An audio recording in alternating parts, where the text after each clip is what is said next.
Honneur à vous les gars, j'espère que vous allez bien et bienvenue sur Fumigène. Review du premier film Kingdom 1, qui est sorti donc sur Netflix récemment. D'ailleurs, je vous invite fortement à aller le voir, même pour les personnes qui connaissent déjà le manga Kingdom. Franchement, allez voir le film. À mon avis, je pense qu'il y a des choses qui peuvent vous plaire. Mais, comme d'habitude, les frérots, je vous invite à lâcher le petit pouce, petit commentaire, petit like, petit partage.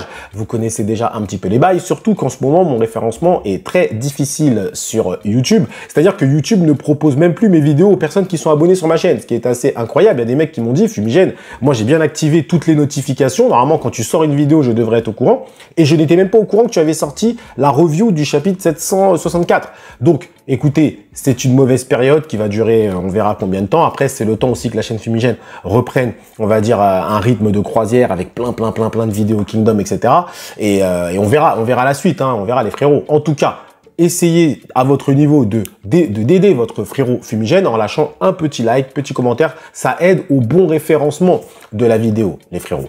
En tout cas, aujourd'hui, on va parler du film Kingdom 1, celui qui est sorti sur Netflix. Je ferai également une vidéo sur Kingdom 2, donc le deuxième film. Évidemment, les frérots, j'ai vu les deux. J'ai pris des notes, il y a au moins 5 pages de trucs à vous dire. Là, je vous dis là, franchement les gars, posez-vous, asseyez-vous, parce que là, c'est Fumigène qui fait le spectacle, je vous le dis direct. Donc, le film Kingdom 1. En fait, en gros, ce film reprend la rébellion de Seikyu. Ce qui est logique, c'est le début de Kingdom. D'ailleurs, tout de suite, je dois noter la fidélité de ce film. La communauté Kingdom peut se targuer d'avoir un bon film, un live action qui reprend, qui respecte le manga. Ce n'est pas le cas pour toutes les communautés.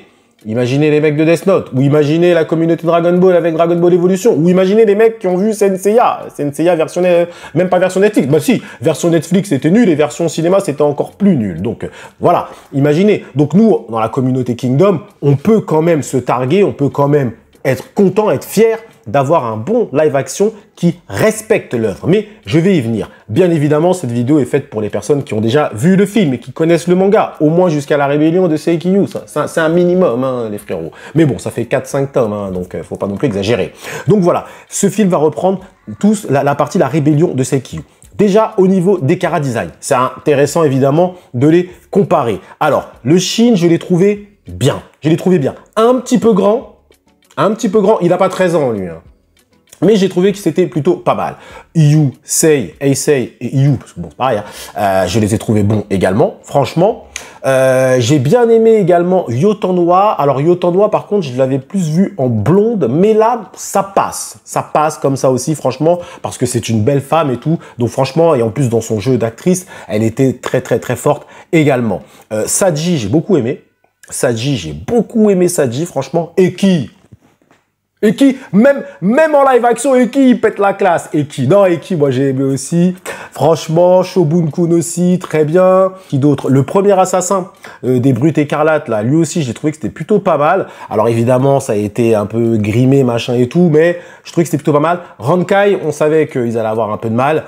Donc c'était pas extraordinaire, on va pas se voiler la face. Mais, bon, c'était un peu, vous savez, c'était un peu caricatural. On va se le dire dans les mouvements. C'était un peu lent, lourd et tout. Bon, voilà. C'était pas... Rankai, c'était compliqué. D'ailleurs, ça me fait penser, dans le live action de One Piece, il y a des personnages, ils vont galérer. Mais bon, bref, ils auront plus de moyens. Mais en tout cas, c'est déjà un bon point. On est sur des chara-design qui sont plutôt pas mal. Alors, le Wookie, je vous avoue que pour l'instant, il y a un truc qui manque, en fait, avec le Wookie. Je pense que ça manque de muscles. Ça manque de muscles un petit peu. Vous voyez ce que je veux dire? Parce que dans Kingdom, faut bien, les persos de Kingdom sont musclés.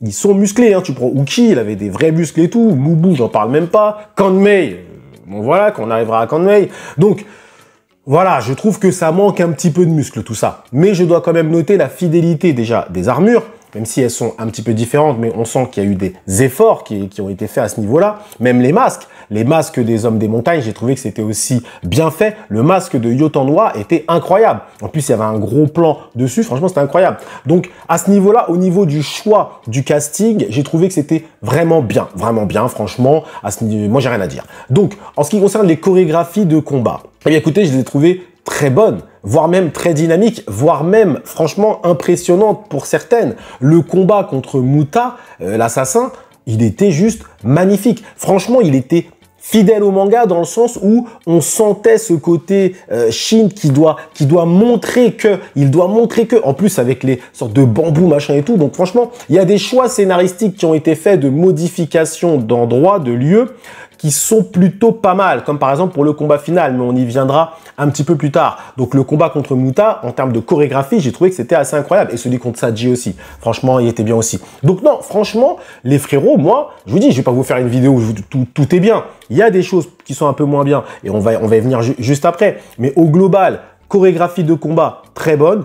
Chara design, enfin du moins, choix du casting des personnages, bon aussi. Un peu moins bon sur certains, mais bon aussi. Clairement, le jeu des acteurs maintenant, et c'est là le petit défaut, est un petit peu exagéré, caricatural. Et ça, c'est un défaut de tous les live action. En fait, ils exagèrent un petit peu les traits, et ce qui fait que ça fait un peu, ça fait pas réaliste, ça fait pas vraisemblable en fait. Mais bon, en tout cas, c'est un petit défaut parce que moi qui regarde beaucoup de live action, je suis habitué. Donc en soi, ça ne me dérange pas. Ils essayent de coller au maximum à leur personnage. Mais d'un côté, des fois, c'est un peu surjoué. À un moment, tu vois Saji, il a juste besoin de se mettre l'épée sur le dos. Le mec, il est comme ça. Tu sens qu'il est même pas à l'aise dans sa posture. Frérot, pose-toi bien, mets-toi bien comme ça avec ton épée. Tu vois ce que je veux dire? Il faut que ça soit naturel. La lutte, tu vois, il est comme ça. Tu sentais, j'ai dit, non, mais frérot, ça se voit que t'es en train de te faire mal au dos, là. Arrête. Ne le fais pas à ce moment-là. Mais bref, au global, c'est très bon. C'est très bon, donc on va pas chipoter, on va pas pinailler. Maintenant, dans le déroulement, on peut s'intéresser aux différences entre le scénario et le manga. Dans le déroulement, forcément, il y a des choses qui ont été skippées. C'est normal. Faut se dire que les mecs, ils sont en train d'adapter un arc en 2 heures. Donc forcément, ils sont obligés de skipper des choses. Ils sont obligés de retirer des choses. Mais malgré le fait qu'ils ont retiré quelques éléments, je trouve que les grandes lignes, on y est.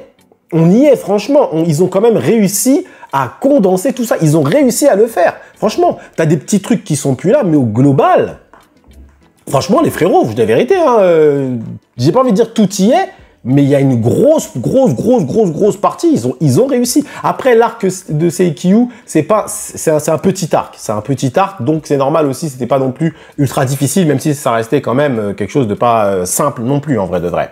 Mais bon. Et ensuite, qu'on en arrive au combat, donc au combat dans la scène finale, hein, c'est-à-dire lorsqu'ils vont envahir le château, il y a donc le combat contre Rankai. Et ça, c'est une petite inversion qu'ils ont faite par rapport au manga. C'est-à-dire que normalement, le combat contre Saji arrive avant le combat contre Rankai. Et là, pour le coup, j'ai trouvé que c'était judicieux. Pourquoi? Parce que en vrai de vrai, le vrai personnage difficile à battre dans cet arc, c'était Saji. C'était Saji. Ben oui, parce que c'était lui, l'ancien, le mec qui se disait, je suis l'homme le plus fort de shit, je sais pas quoi. Bon bref, Saji, faut arrêter frérot, il y a juste Boubou qui va arriver bientôt, tu vas comprendre. Mais bref. Mais en gros, Saji, c'est vrai que c'était lui, le personnage à abattre en fait, parce que c'était lui qu'il fallait passer. Tu passes pas Saji, c'est compliqué. Finalement, Rankai, lui, c'était un peu la représentation de la dégueulassité de Seikyu qui utilisait Rankai pour faire ses saloperies, alors que Rankai n'était pas vraiment méchant. Mais bref, donc le fait d'inverser les combats comme ça, je trouve que c'est une bonne idée. D'ailleurs, Saji, normalement, on le voit apparaître, vous savez, lorsque Shin et tout, ils arrivent, Shin se dresse face à lui. Là, dans cette version-là, ils ont fait apparaître Saji qui va donc tuer tout le monde dans le village de Shin là, et dans le manga cette scène là n'y est pas, mais c'est bien parce que on t'introduit en fait l'antagoniste en amont, on te l'introduit avant, donc ça j'ai trouvé que c'était pas mal parce que normalement c'était juste l'assassin des Brutes Écarlates qui venait tout seul dans le village de Shin, hein, où Shin était esclave. Il était tout seul, il n'y avait pas Saji. Là ils ont changé la scène, ils ont inventé une nouvelle scène et j'ai trouvé que c'était bien. C'était bien, franchement. Moi, personnellement, encore une fois, c'est ce qu'on demande à un live action. On lui demande d'être fidèle au manga, oui, mais on lui demande pas de nous faire un copier-coller. Moi, je ne demande pas un copier-coller parce que je sais que le format est différent. Donc, vu que le format est différent, je ne demande pas un copier-coller. Les mecs qui demandent un copier-coller de Kingdom, ça sert à rien.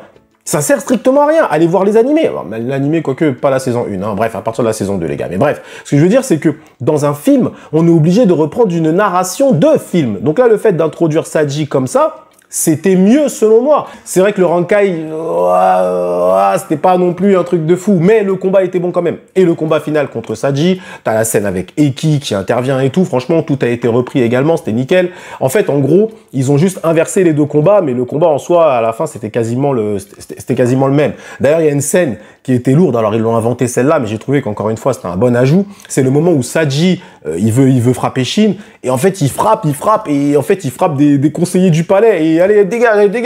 J'ai dit mais c'est quoi ce truc de ouf là? Il est en train de vas-y, c'était de la boucherie, franchement. Donc voilà. Donc non, le combat final il était bien contre Saji, il y avait l'esprit shonen, il repense à Iyu, il repense à tout le monde, il se lève, il lui frappe, il le frappe et tout. Franchement c'était bien, c'était lourd. Et ils ont repris aussi évidemment la fin avec Sei qui défonce Seikyu, l'arrivée de Uki. Par contre, l'arrivée de Uki dans le manga, celle-là, tout le monde s'en souvient. Le mec, il saute du château, là, shit, boum, et il tombe comme ça. Là, ils le font arriver un peu en mode j'arrive, pépère, quoi. C'était pas la même arrivée. Hein. C'était pas la même arrivée, mais c'était bon aussi. Uki, dans cette partie-là, c'est un peu le Shanks. Hein. C'est un peu le mode Shanks. Hein. C'est j'arrive, j'arrête la guerre. Ok, je prends les informations, tu veux faire qui? Tu veux faire quoi, toi? Tu veux unifier la Chine? Toi, t'es qui? Toi, ok, bon, allez, j'ai décidé, on arrête la guerre. C'est moi qui décide, c'est comme ça. Et il arrête la guerre. Tout, il fait, allez, tout. Tu leur dis, on arrête tout. Il se prend même pas la tête à crier. Il dit, allez, tout. Tu arrêtes tout, là. Allez, c'est bon, là. Et tout, il dit, allez, la guerre est terminée. Et ceux qui veulent faire les malins, coup de Gundao, direct, allez, hop. Non, ça, c'était pas mal, ça aussi. Par contre, la Gundao, j'attends de voir en combat, parce que même dans le Kingdom 2, en vrai, on l'a pas bien vu en action, la Gundao. J'attends de voir vraiment combat Gundao versus Gundao. Donc là, on aura Uki versus Uken. Mais franchement, la Gundao, je pense que pour eux, pour l'instant, c'est pas forcément très, on va dire, facile à manier. Même si on sent que ça va, voilà, elle est pas lourde, ça c'est une fausse, hein, évidemment. Mais à mon avis, dans la manipulation, les mecs, va falloir qu'ils travaillent un peu. Parce que pour l'instant, la Gundao fait très lourde, un petit peu.